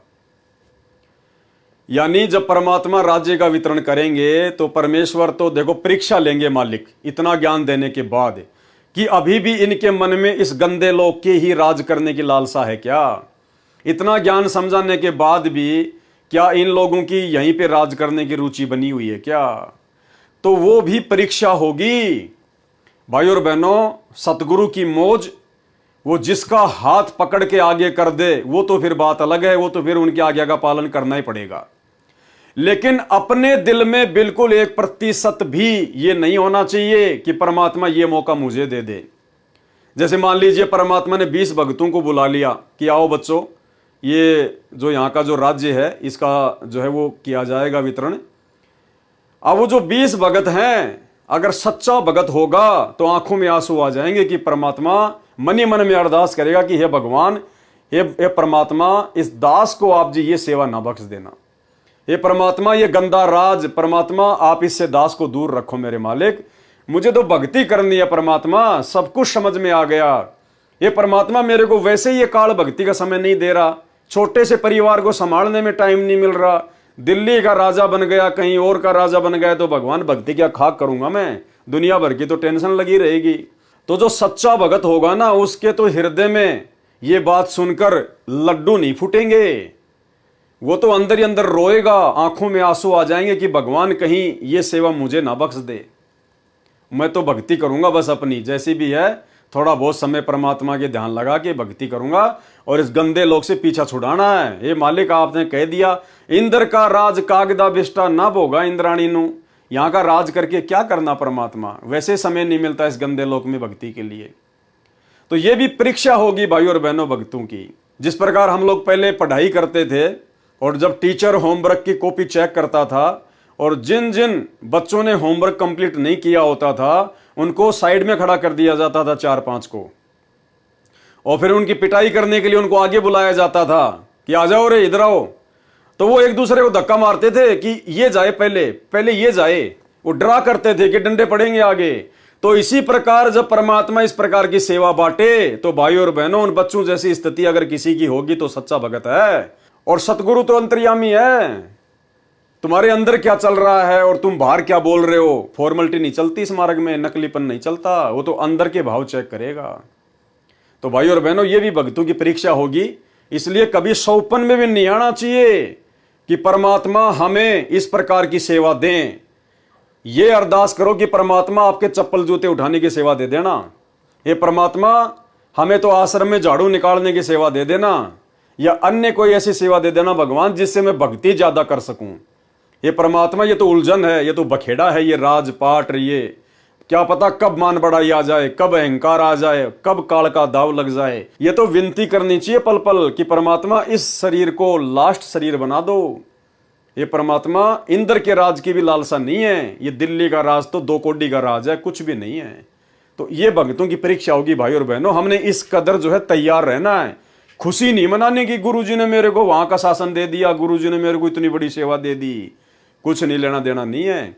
सबसे बड़ी सेवा है जो गुरुजी ने भक्ति दे दी, इससे बढ़कर गुरुजी की और कोई सेवा नहीं है। तो क्या कहा परमात्मा ने, दिल्ली के तकत छत्र फेर भी फिराइसी और खेलत गुप्तार सैन भंजन सब फोकट फैन। कहते हैं ये संकेत में सब कुछ बता दिया, और उस समय जब वो समय आएगा तो कहते हैं भंजन सब फोकट फैन। तो कहते हैं जिन जिन लोगों की फोकट की महिमा बनी हुई है ना वर्तमान में, ये संकेत परमात्मा का वर्तमान के राजनेताओं की ओर है। जैसे लोगों ने अपनी नासमझी के चलते ये मान रखा है कि नरेंद्र मोदी भारत को जगत गुरु बनाएगा, भारत को विश्व गुरु बनाएगा, नरेंद्र मोदी ये करेगा वो करेगा, तो परमात्मा कहते हैं जो फोकट की महिमा जो बनी होगी ना उस समय फालतू के लोगों की, वो सब फैल हो जाएगी, दूध का दूध पानी का पानी हो जाएगा कि कौन क्या करेगा। भंजन सब फोकट फैन, मैल राजबाला, यानी कौन होगा राजा बनने के लायक। पुरुष सतगुरु दिखलाए सी, उस व्यक्ति को तो सतगुरु बताएगा, सतगुरु दिखाएगा कि कौन राजा बनेगा। सरलार्थ, भारतवर्ष की राजधानी दिल्ली के तख्त अर्थात गद्दी सिंहासन पर बैठेगा, उसके सिर पर पुराने राजा महाराजाओं की तरह छत्र फिरेगा। किसके सिर पर? सतगुरु रामपाल जी परमेश्वर जी के शीश पर। यानी मुखिया तो परमात्मा ही होंगे, लेकिन परमात्मा फिर अपना प्रतिनिधि नियुक्त कर देगा, अर्थात छत्र से शोभा की जाएगी। मैयल यानी माहिर अर्थात राजकाज में निपुण कुशल, राजबाला अर्थात राजा बनने वाले व्यक्ति को, पुरुष को सतगुरु दिखाएगा कि कौन राज्य करने के योग्य है, कौन राजा बनने के योग्य है। कौन दिखाएगा? ये सतगुरु डिसाइड करेगा। कोई इलेक्शन नहीं होंगे, कोई चुनाव नहीं होंगे, कोई पार्टीबाजी नहीं होगी। अभी वर्तमान में बांग्लादेश में क्या हो रहा है आप सबको पता है ना। वहां की प्रधानमंत्री बांग्लादेश छोड़ के भारत आ गई, दर दर की ठोकर खा रही है। मात्र उसको 45 मिनट का टारगेट दिया गया वहां की आर्मी के द्वारा कि 45 मिनट है आपके पास में, देश छोड़ के जाना चाहती हो या फिर इन लोगों के हाथों में मरना चाहती हो। अब देखो भाई और बहनों, ये है इस काल का षड्यंत्र। अब वो प्रधानमंत्री एक देश की कोई छोटी शक्ति नहीं होती है, सेना जिसके अधीन, पुलिस प्रशासन जिसके अधीन है, पूरी जनता की राजा प्रधानमंत्री। और भाई और बहनों, जैसे उसके पुण्य समाप्त हुए, देख लो क्या हाल हो गया, दर दर की ठोकर खाती फिर रही है, देश छोड़ के भागना पड़ गया। ये है इन देवी देवताओं के द्वारा दिया गया राज, ये है इन देवी देवताओं की भक्ति का प्रतिफल। ना जाने उसने कितने मस्जिद बनवाई होंगी, कितने उसने मंदिर बनवाए होंगे, कितने उसने भंडारे कराए होंगे, कितने उसने दान पुण्य भी किए होंगे, क्या एक भी काम आया उसके? और राज्य छिन गया उसके हाथ से। वो सारी मौज मस्ती प्रधानमंत्री की कितनों ऐसा आराम होती है, कितनी इज्जत होती है। और अब यूट्यूब पर 10 वीडियो देख रहा था कि बांग्लादेश छोड़ के सीधी भारत आ गई वो, और वहां पर उसके पास में खुद के कपड़े खरीदने के पैसे भी नहीं थे उसके पास में। ये हाल है भाई और बहनों। क्या राज करेंगे यहां का, क्या राज करें यहां का? ये हाल है राजाओं का। ये तो वर्तमान में दुर्गति, और मरने के बाद में एक हरि की भक्ति बिन राजा गधा होए, और माटी लदे कुमार की घास न डाले कोई। और हमारे गुरुदेव भगवान ने, सतगुरु रामपाल जी परमेश्वर जी ने सन 1392 में तैमूर लंग को 7 पीढ़ी का राज दिया, 7 पीढ़ी का। 400 साढ़े 400 साल तक कोई हिला भी नहीं पाया, माई का लाल है। तो सतगुरु जो देता है वो अटल होता है, सदा के लिए होता है, जब तक उसकी सीमा परमात्मा निर्धारित कर देते हैं। तो भाई और बहनों, ये बांग्लादेश का जो एग्जाम्पल है, ये आप और हमारे लिए बहुत बड़ी शिक्षा है। देखो वो कितने ऐशो आराम करती थी, कितने उसके नौकर चाकर थे, कितना उसका मान सम्मान था, और 1 सेकंड में सब कुछ छिन गया। 1 सेकंड में, यानी आम व्यक्ति से भी नीचे की श्रेणी में आके खड़ी हो गई, आम व्यक्ति से भी नीचे की श्रेणी में। तो क्या ऐसे राज आप करना चाहोगे क्या, जिसका कोई भरोसा नहीं, कब हाथ से निकल जाए, कब हमारी दुर्गति हो जाए? तो भाई और बहनों, हमें तो सतगुरु ने सतलोक का राज करवाना है, अटल राज। कोई छीन नहीं सकता, कोई डर नहीं, कोई भय नहीं, वहां कोई आर्मी नहीं, वहां कोई पुलिस नहीं, कोई लफड़ा नहीं, कोई आंदोलन नहीं, जनता का कोई विद्रोह नहीं, कुछ नहीं। वो अटल राज परमात्मा हमें प्रदान करवाने के लिए, भक्ति देकर सतलोक ले जाने के लिए आए हैं। तो हमारी लगन तो वहां लगनी चाहिए। इस गंदे लोक में तो हमारी आंखों के सामने आए दिन ऐसे ऐसे एग्जाम्पल घटित हो रहे हैं। साल भर पहले अपने अफगानिस्तान में देखा, वहां का राष्ट्रपति हामिद देश छोड़ के भाग गया, ये बांग्लादेश वाली भाग गई। और आने वाले समय में यही होगा, हर देश में यही होगा, भारत में हर जगह यही होगा। ये राजनेता गद्दी छोड़ छोड़ भगेंगे, ऐसी परिस्थितियां उत्पन्न हो जाएंगी। तब दुनिया जानेगी इन सतगुरु को कि भगवान कौन है, परमात्मा कौन है। तब इस देश को बचाने के लिए इस सतगुरु के चरणों में पढ़कर, विनती करके, कंधों पर बैठा कर लोग इस आर जेल से बाहर लेके आएंगे। तब दुनिया को पता चलेगा कि हाँ, परमात्मा कौन है, परमेश्वर कौन है, सर्वशक्तिमान शक्ति कौन है। जिस कल की भगवान के आए दिन वीडियो यूट्यूब पर डलते हैं, वो प्रकट हो चुका है, वो अपना कार्य कर रहा है, लेकिन जानता कोई नहीं। ये है वो कल की भगवान। कल की यानी कलयुग का भगवान। वो कल की अलग है, वो विष्णु का अवतार अलग है। कल की यानी कलयुग का भगवान, ये है वो परमात्मा। तो क्या कह रहे हैं परमात्मा? भारतवर्ष की राजधानी दिल्ली के तख्त अर्थात गद्दी सिंहासन पर बैठेगा। उसके सिर पर पुराने राजा महाराजाओं की तरह छत्र फिरेगा, अर्थात छत्र से शोभा की जाएगी। मैयल अर्थात माहिर अर्थात राजकाज में निपुण, राजबाला अर्थात राजा बनने वाले व्यक्ति को सतगुरु दिखाएगा। यह गुप्त खेल संकेत से कहा है। उस महापुरुष के प्रकट होने के पश्चात, उस सतगुरु के प्रकट होने के पश्चात, कौन से सतगुरु के प्रकट होने के पश्चात? जिसके विषय में गरीबदास जी कह रहे हैं सतगुरु दिल्ली मंडल आईसी, सतगुरु रामपाल जी परमेश्वर जी के प्रकट होने के पश्चात सब फोकट अर्थात व्यर्थ फैन अर्थात महिमा किसी अन्य की बताई है, वह भंजन यानी समाप्त हो जाएगी। ये आपके मोदी मादी, अमित शाह वगैरह, ये राजनीतिक पार्टी वाले नेता, इन सब की महिमा खाक में मिल जाएगी, समाप्त हो जाएगी। केवल यही परमात्मा एकमात्र रहेगा। वाणी आवेगा दक्खन से दीवाना, काबुल का काल किलकिलियम गल है तुर्काना। यह भविष्यवाणी है। ये क्या है? भविष्यवाणी बताई परमात्मा ने ये। और परमात्मा की भविष्यवाणी तो भाई और बहनों कभी फैल हो ही नहीं सकती। सात वचन पलटे नहीं, चाहे पलट जाए ब्रह्मांड। तो गरीबदास जी ने भविष्यवाणी बता दी तीसरे विश्व युद्ध की शुरुआत कहां से होगी और कैसे जितने भी मुस्लिम देश हैं वो आपस में लड़ झगड़ कर कट कट कर मरेंगे आने वाले समय में। ये अटल भविष्यवाणी है। ये किसी नास्त्र दमस की भविष्यवाणी नहीं है, बाबा वेंगा की भविष्यवाणी नहीं है जो फैल हो जाएगी। ये सर्व सृष्टि के रचनहार गरीबदास जी महाराज जी, जो कि स्वयं कबीर परमात्मा थे, या कह लीजिए स्वयं सतगुरु रामपाल जी भगवान जो 300 साल पहले गरीबदास जी के रूप में आए थे, ये उस पूर्ण परमेश्वर की भविष्यवाणी है, अल्लाह अकबर की भविष्यवाणी है। आवेगा दक्खन से दीवाना, काबुल का काल किलकिलियम गल है तुर्काना। यह भविष्यवाणी है। इसमें बताया है कि दक्खन अर्थात दक्षिण का दीवाना शब्द है। इसका संपर्क भारत देश के दक्षिण दिशा से नहीं है।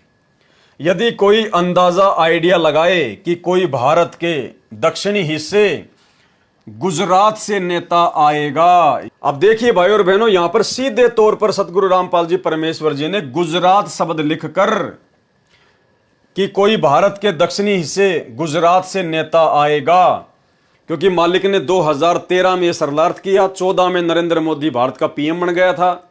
तो परमेश्वर तो अंतर्यामी है, गुरुदेव भगवान, इनको तो सब कुछ पता था कि भाई कौन बनेगा, क्या होगा, वो कितने दिन रहेगा। तो गुरुदेव को पता था कि इस नरेंद्र मोदी की फोकट की महिमा बनेगी। लोग मतलब हिंदू राष्ट्र के नाम पर भारत को ये विश्व गुरु बनाएगा, ये करेगा, वो करेगा। तो परमात्मा ने कहा कि इसका मतलब ये मत निकाल लेना कि भारत देश के दक्षिणी हिस्से गुजरात से कोई नेता आएगा और वो नेता जो है वो काबुल में जाकर वहां पर जो है ऐसा ऐसा वो करेगा। क्या कह रहे हैं गुरुदेव? इसमें बताया है कि दक्षिण अर्थात दक्षिण का दीवाना शब्द है। आवेगा दक्षिण से दीवाना यानी दक्षिण का दीवाना। इसका संपर्क भारत देश के दक्षिणी दिशा से नहीं है। यदि कोई अंदाजा आइडिया लगाए कि कोई भारत के दक्षिणी हिस्से गुजरात से नेता आएगा, वह काबुल का नाश करेगा, यह उचित नहीं है, क्योंकि एक व्यक्ति काबुल देश में जाकर उसका नाश नहीं कर सकता। तो फिर क्या है इसका वास्तव में मतलब? इसका अर्थ यह है कि जैसे भारतवर्ष पूर्वी देशों में है, यानी जो विश्व का मानचित्र है उसमें हमारा भारत देश जो है वो पूर्वी दिशा में है। इसका अर्थ यह है कि जैसे भारत देश पूर्वी देशों में है तथा अमेरिका, इंग्लैंड आदि पश्चिमी देशों में है, इसी प्रकार कुछ उत्तरी देश हैं, कुछ दक्षिणी देश हैं। यहां पर दक्षिणी देश का वर्णन है, यानी जो देश विश्व के मानचित्र में दक्षिण दिशा में होगा, कि कोई दक्षिणी देश काबुल देश पर आक्रमण करेगा। यानी विश्व के मानचित्र में जितने भी देश दक्षिण दिशा में है उनमें से एक देश क्या करेगा? अफगानिस्तान की राजधानी काबुल के ऊपर आक्रमण करेगा। काबुल मुस्लिम देश है उसकी सहायता के लिए दूसरे मुस्लिम देश मिलकर उस दक्षिण वाले देश के साथ में युद्ध करेंगे। इस प्रकार गल है तुर्काना अर्थात तुर्कों अर्थात मुसलमान देश गलेगा अर्थात विनाश को प्राप्त हो जाएगा। काबुल का काल किल किलियम गल है तुर्काना। इस प्रकार से तीसरे विश्व युद्ध की शुरुआत होगी और इस प्रकार से सारे मुस्लिम देश आपस में लड़ झगड़ कर आपस में कट कट के मरेंगे। वाणी किल किलियम अवतार कला जीतन जंग झुंझुमला, ऐसा पुरुष आया कहता है गरीबदास, दिल्ली मंडल होए विलास नी कलंक राय। ये उसी भगवान विष्णु के 10वें अवतार नी कलंक के बारे में बताया गया है। कलयुग के अंत में नी कलंक अर्थात कल्कि नाम से 10वां अवतार आएगा। किल किलियम अवतार कला यानी विष्णु का अवतार आएगा। और जीतन जंग झुंझुमला, गुस्से में आकर जंग जीतेगा, लोगों को मारेगा काटेगा। वह संबल नगरी में विष्णुदत्त शर्मा के घर जन्म लेगा, दिल्ली का राजा बनेगा तथा कृतघ्नी व्यक्तियों को मारेगा। जिन व्यक्तियों की भक्ति में रुचि नहीं होगी उनको मारेगा, अच्छे नेक व्यक्तियों को नैतिकता सिखाएगा। यह ज्ञान संत गरीबदास जी ने बताया है। अब ये लास्ट की कुछ वाणियां हैं। असुर निकंदन रमैणी का सरलार संपूर्ण हुआ। रक्षा मंत्र का सरलार्थ है। रक्षा मंत्र सतगुरु शरण शरणाई, शरण गए कछु भय नहीं व्यापे, काल जाल भय मिट जाई। यानी सतगुरु की शरण में आने के बाद में कुछ भी भय नहीं रहता, कोई डर नहीं रहता। सतगुरु की शरण में आने के बाद सतगुरु अपने भगत को निर्भय बना देता है, क्योंकि भगत हर प्रकार की बुराइयां छोड़ देता है, विषय विकार छोड़ देता है, व्यर्थ में किसी के साथ में राग द्वेष ईर्ष्या लड़ाई झगड़ा सब छोड़ देता है। नेक नीति ईमानदारी से अपना काम करता है, किसी को ठगता नहीं, किसी को लूटता नहीं, चोरी नहीं करता, गंदी नजर नहीं रखता। और परमात्मा की भक्ति करेगा तो परमात्मा उसके साथ में रहेगा, तो फिर डर काहे का भय काहे का। तो कहते हैं सतगुरु शरण शरणाई, सतगुरु की शरण में आने के बाद शरण गहे कछु भय नहीं व्यापे। शरण में आने के बाद में बिल्कुल भी भय नहीं होता भगत को। ना तो जन्म और मृत्यु का भय होता, ना इस काल का भय होता, ना काल की किसी भी शक्ति भैरव भूत बेताल आदि से वो डरता है। काल जाल भय मिट जाही, काल का सारा षड्यंत्र जो है फैल हो जाएगा, मिट जाएगा। रोग शोग छल छिद्र न व्यापे, यानी भगत को किसी भी प्रकार का कोई रोग यानी रोग कोई बीमारी, और शोग यानी दुख, और छल छिद्र न व्यापे। छल छिद्र यानी भगत के साथ में कोई धोखाधड़ी करेगा तो वो धोखाधड़ी करने वाला ही नीचे गिर जाएगा, भगत पे कोई असर नहीं होगा, भगत को कोई नुकसान नहीं पहुंचा पाएगा। रोग शोग छल छिद्र न व्यापे, सन्मुख ना ठहराई, सामने भी नहीं टिकेगा बिल्कुल भी कोई भी छल छिद्र वगैरह किसी का। और जहर अग्नि तन निकट न आवे, और यदि भगत को कोई जहर देकर मारना चाहे, यदि आग में डालकर मारना चाहे, यानी भगत के निकट भी ये अग्नि और जहर नहीं आएंगे। परमात्मा कहते हैं कहे कबीर शरण गए मेरी, हो रक्षा जल थल की, यानी भगत को ये जहर और अग्नि बिल्कुल भी नुकसान नहीं पहुंचा सकती। जैसे मीराबाई के ऊपर जहर का असर नहीं हुआ और जो भगत था प्रहलाद उसके ऊपर आग का कोई असर नहीं हुआ। दूरी जात रंगाई, दूर भाग जाएंगे सारे। वीर बेताल बाण ना लागे, वीर बेताल यानी जो काल की जो शक्तियां हैं, वीर और बेताल भैरव भूत, कहते हैं इनका किसी भी प्रकार का कोई भी बाण भगत के ऊपर नहीं लगेगा। जम के कोट ढहाई, काल का जो किला है वो ढह जाएगा। 98 पुण्य मूठ ना लागे, गुरुदेव ने बताया 98 प्रकार के जंतर मंत्र होते हैं, वशीकरण होते हैं, जो भक्तिहीन प्राणियों को दुखी करने के लिए उनका इस्तेमाल किया जाता है। जैसे किसी ने कोई मूठ छोड़ दी, कोई वशीकरण कर दिया, कोई जंत्र मंत्र कर दिया, कोई गाल गाल दी, तो ये 98 प्रकार के जंत्र मंत्र बताए जिससे उन लोगों को दुखी किया जाता है जो लोग सही भक्ति नहीं करते हैं। तो कहते हैं भगत के ऊपर उनका कोई असर नहीं होगा। 98 पुण्य मूठ ना लागे, उल्ट ताही दरखाई, जो इस प्रकार की गंदी हरकत भगत के साथ में करेगा, कहते हैं वापस उसी के ऊपर उनका असर हो जाएगा। बैर करे सोए दुख पावे, अगर हमारे भगत के साथ में कोई बैर करेगा, कोई राग द्वेष ईर्ष्या करेगा, तो कहते हैं वो दुखी होगा, परेशान होगा, और सुरती शब्द मिल जाई, और भगत की जो सुरती है वो नाम में शब्द में जो है वो लग जाएगी। भगत निरंतर भक्ति करके आगे बढ़ेगा।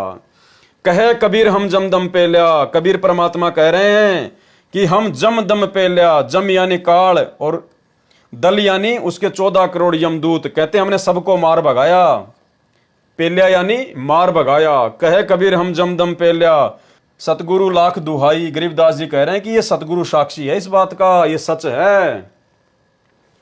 सरलार्थ, यह शब्द परमेश्वर कबीर जी का है। इसको असुर निकंदन रमैनी के साथ पढ़ते हैं। इसमें कहा है कि सतगुरु की शरण ग्रहण करने के पश्चात कुछ भी डर नहीं रहता। सतगुरु शरण शरण आई और शरण गए कछ भय नहीं व्यापे। यहां तक कि काल के जाल तथा काल के षड्यंत्र का भी भय नहीं रहता। काल जाल भय मिट जाही, रोग शोग छल छिद्र न व्यापे, सन्मुख न ठहराई। रोग तथा शोग दुख व कोई छल छिद्र अर्थात जंत्र मंत्र नहीं लगेगा, वह सन्मुख नहीं ठहरता। जहर अग्नि तन निकट न आवे, दूरी जात रंगाई। जहर तथा अग्नि भगत के शरीर के निकट नहीं आती, अपितु तुरंत दूर चली जाती है। यानी आप और हमारे ऊपर जब कोई ऐसी विशेष आपत्ति आनी होगी हमारे किसी पूर्व जन्म के संस्कार की या काल के द्वारा हमारे को भक्ति से डगमग करने के लिए, तो परमात्मा कहते हैं आप तो केवल अपनी मर्यादा में रह के भक्ति करो, बाकी काम परमात्मा का है। कुछ भी आपके निकट नहीं आने देगा परमात्मा। डरने और घबराने की जरूरत नहीं है। वीर बेताल बाण ना लागे, यम के कोट ढहाई। वीर बेताल नाम के प्रेत प्रमुखों का कोई बाण अर्थात आक्रमण प्रभाव नहीं करेगा, अपितु यमराज का किला अर्थात चक्कर भी ढह जाएगा। जम के कोट ढहाई समाप्त हो जाएगा। 98 पुण्य मूठ ना लागे, उल्ट तही दरखाई। 98 प्रकार की मूठ मंत्र अर्थात पाखंड पूजा है, जिनके द्वारा भक्तिहीन प्राणियों को मंत्र से कष्ट दिया जाता है। वे सतगुरु के भगत पर असर नहीं करते, उल्टे उसी को हानि करते हैं जो भगत के ऊपर मंत्र छोड़ता है। बैर करे सोए दुख पावे, सुरती शब्द मिल जाई। जो भगत से बैर करेगा वह दुख पावेगा। भगत की तो भक्ति और बढ़ेगी, उसकी सुरती नाम मंत्र में लीन होकर मोक्ष प्राप्त करेगा। और कहे कबीर हम जमदम पेल्या, सतगुरु लाख दुहाई। परमेश्वर कबीर जी ने कहा है कि हम ही भगत की रक्षा करते हैं। और जम दल अर्थात जम दूतों का समूह है, जो 14 करोड़ का झुंड है। पेल्या अर्थात भगा दिया। सतगुरु की शरण में कोई कष्ट नहीं रहता। सतगुरु को लाख लाख दुहाई अर्थात बधाई है, जिन्होंने हमें ऐसा अनमोल ज्ञान और ऐसी भक्ति देकर हमारे जीवन को धन्य कर दिया है। तो भाई और बहनों, असुर निकंदन रमैनी का सरलार्थ गुरुदेव भगवान के आशीर्वाद से कंप्लीट हुआ। गुरुदेव भगवान का हम अनंत कोटि दंडवत धन्यवाद करते हैं कि परमेश्वर जी ने जो सेवा अपने तुच्छ छोटे से मंदबुद्धि दास को बख्शी, परमेश्वर ने अपने आशीर्वाद से अपने संरक्षण में उसको कंप्लीट करवाया। अब कल रात्रि 9 बजे हम संध्या आरती के सरलार्थ के ऊपर चलेंगे। तो भाई और बहनों, ऐसा समर्थ गुरुदेव भगवान हमें प्राप्त है। और ये तमाम असुर निकंदन रमैनी का जो सरलार्थ है, इस सरलार्थ का केवल एक ही निष्कर्ष निकलता है कि 21 ब्रह्मांड केवल गुरुदेव भगवान सतगुरु रामपाल जी ने, कबीर परमात्मा ने इस काल को राज करने के लिए दिया हुआ है। ये धर्मराय, ये काल, ये ज्योति निरंजन सतगुरु का नौकर है, उसके दरबार का चेला है, मजदूर है। इसको केवल एक ड्यूटी दी गई है। ये 21 ब्रह्मांड सतलोक की जेल है और ये काल यहाँ का जेलर है। जो सतलोक में गलती करता है उस आत्मा को नीचे पटक दिया जाता है जेल में। तो ये केवल जेलर है, बहुत छोटी शक्ति है। और आज हमें सतलोक का राजा कबीर परमात्मा सतगुरु रूप में आकर मिल गया है। तो अब हमने इस जेलर से डरने की जरूरत नहीं है, घबराने की जरूरत नहीं है। हाँ, अगर सतगुरु की मर्यादा तोड़कर अगर कुछ ऐसी वैसी हरकत करेंगे तो भाई ये पकड़ के ले जाएगा अपनी जेल में। फिर सतगुरु का और इसका एग्रीमेंट है, फिर सतगुरु कोई बीच बचाव नहीं करेगा। तो भाई और बहनों, बहुत सारे भाई बहन कह रहे थे कि भाई आप लोग इतनी बड़ी बड़ी बातें करते हो, हमारे गुरुजी ऐसा कर देंगे, ऐसा कर सकते हैं, आने वाले समय में हमारे गुरुजी सब कुछ करेंगे और सारे भगवान फेल हो जाएंगे, कोई कुछ नहीं कर पाएगा। तो भाई तुम्हारे गुरुजी वर्तमान में जो देश विदेश में परिस्थितियां बिगड़ रही हैं उनको सेट क्यों नहीं कर देते, लड़ाई झगड़ों को रोक क्यों नहीं देते, रसिया और यूक्रेन के युद्ध को क्यों नहीं समाप्त कर देते, ईरान और अमेरिका के बीच में कैसे भयंकर खींचातानी हो रही है, तुम्हारे गुरुजी शांत क्यों नहीं कर देते, बांग्लादेश में ऐसा विद्रोह हो रहा है, इतने लोग मारे जा रहे हैं, आए दिन ये बड़े बड़े जो है ये ट्रेन हादसे हो रहे हैं और लोग मर रहे हैं आए दिन, तुम्हारे गुरुजी क्यों नहीं बचा देते अगर भगवान है तो? भाई सबसे पहले तो आप सतगुरु रामपाल जी परमेश्वर जी के सत्संग सुनना शुरू कीजिए, क्योंकि परमात्मा का एक विधान, एक संविधान है जिससे आप लोग बिल्कुल अपरिचित हो। परमात्मा है तो इसका मतलब ये नहीं कि सब कुछ उल्टा सीधा कर देगा, वो कर सकता है, वो समर्थ है, लेकिन उसके भी कुछ नियम हैं, कुछ कायदे हैं भाई, जिसके कारण ये सृष्टि चलायमान है, ये ब्रह्मांड चल रहे हैं। तो सबसे पहले तो आप संत रामपाल जी के सत्संग सुनना शुरू करें और सत्संगों में सृष्टि रचना को सुने। उसके बाद में अगर आपके बात समझ में आ जाए, फिर आप सतगुरु रामपाल जी भगवान की शरण में आओ, उनसे उपदेश लो, संकल्प दीक्षा लो या नाम उपदेश लो, जैसा भी आपको समझ में आए। और फिर जो मर्यादा सतगुरु रामपाल जी भगवान बताते हैं, जो भक्ति बताते हैं, उस भक्ति को उनकी मर्यादा में रहकर करो।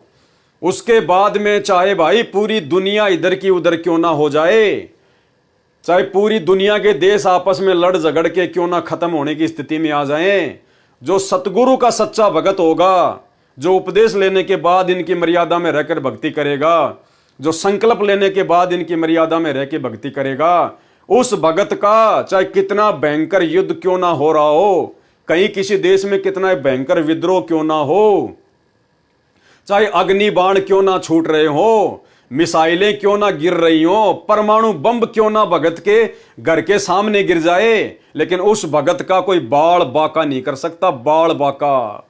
और इसका उदाहरण परमात्मा ने महाभारत के युद्ध में दिया।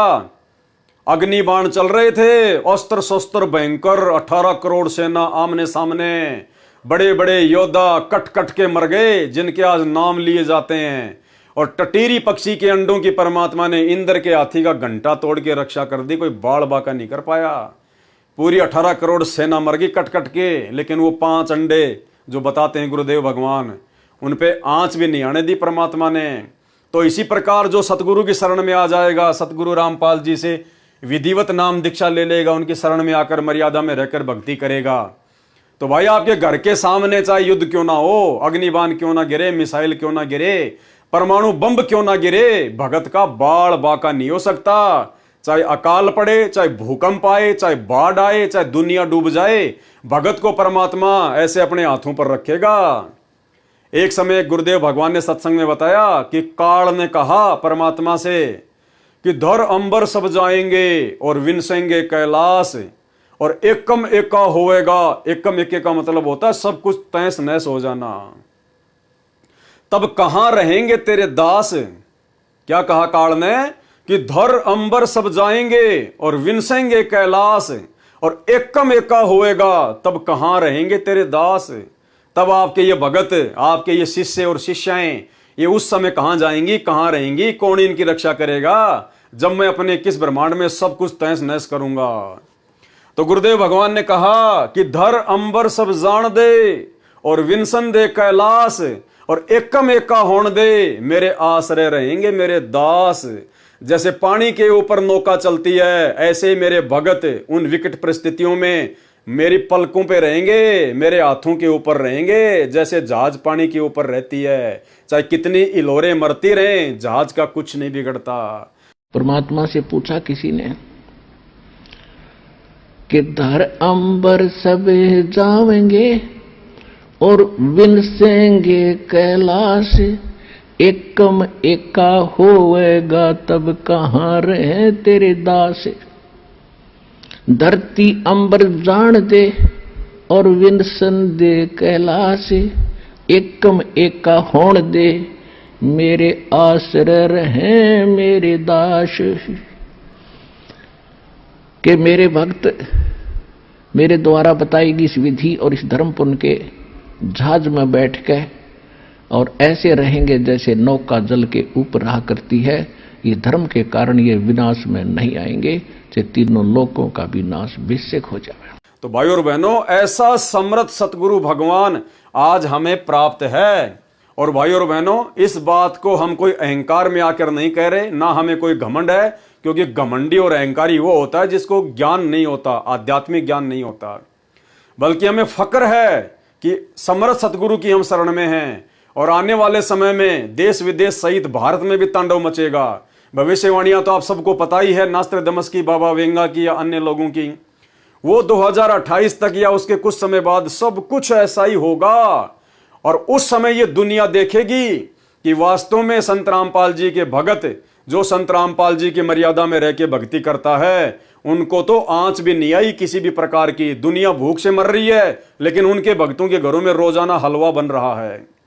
दुनिया दौड़ रही है, चीख रही है, पुकार रही है, सामान छोड़ छोड़ के, मकान छोड़ छोड़ के भाग रही है, लेकिन संत रामपाल जी के भगत तो हाथ में माला लेके बैठ के अपना ध्यान लगा के अपनी भक्ति कर रहे हैं। इन लोगों को कोई डर ही नहीं है, कोई भय नहीं है। कौन से लोग से आए ये लोग, क्या खाते हैं ये लोग, क्या करते हैं? भैया कुछ भी खाते हैं, कुछ भी पीते हैं, लेकिन अपने भगवान की भक्ति करते हैं। समर्थ सतगुरु की शरण में हैं, जाके अर्ध रोम पर सकल पसारा, ऐसा पूर्ण ब्रह्म हमारा। जिस सतगुरु रामपाल जी परमेश्वर जी के शरीर के आधे बाल के बराबर भी ये तुम्हारी पृथ्वी, पाताल, स्वर्ग, 14 लोक, 7 खंड, 9 दीप, काल का लोक, पूरे 21 ब्रह्मांड, 7 संग ब्रह्मांड, पूरी सृष्टि भी नहीं है। इतना विस्तार है इस सतगुरु का। गभी ख्याल विशाल सतगुरु, अचल दिगंबर थीर है। और भक्ति हेत अन्य कायाधर आए, ये अवगत सत्य कबीर हैं। तो भाई हमें ना तो किसी प्रकार का भय है, क्योंकि परमेश्वर की भक्ति तो भगत को निर्भय बनाती है।